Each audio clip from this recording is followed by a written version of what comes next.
তাহলে এই ভিডিওটা আমি কালকেই বানাতাম, আজকে বানিয়ে দিচ্ছি।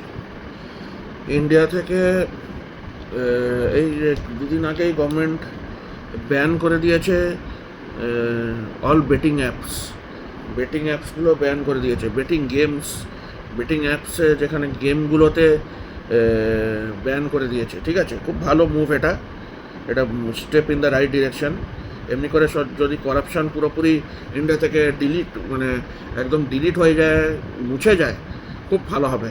এটা একটা একটা করে স্টেপ যদি গভর্নমেন্ট কি যে কোনো লোক, কোনো অর্গানাইজেশন যদি নেয়, খুব ভালো হবে। তো it is a step in the right direction.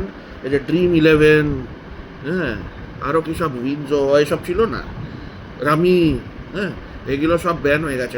এগুলো জাস্ট ব্যান করেছে, কিছুদিন হলোই ব্যান করে দিয়েছে। খুব ভালো মুভ এটা। এই যে সাট্টা না কি বলছে এটা, ঠিক আছে, সাট্টা হিন্দি ওয়ার্ড না কি, ঠিক আছে, একটা ওয়ার্ড। তো এটা পুরোপুরি ব্যান হয়ে গেছে।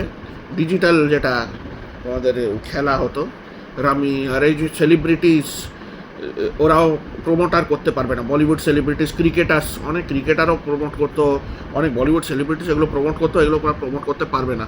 ওদেরকে জেল টাইম হবে, টাকা ফাইনও দিতে হবে।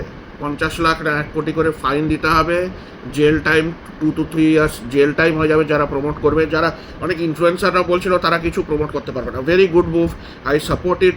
এমনি হওয়া উচিত। It is a step in the right direction. Please do. এমনি করেই সব করাপশান মুছে দাও।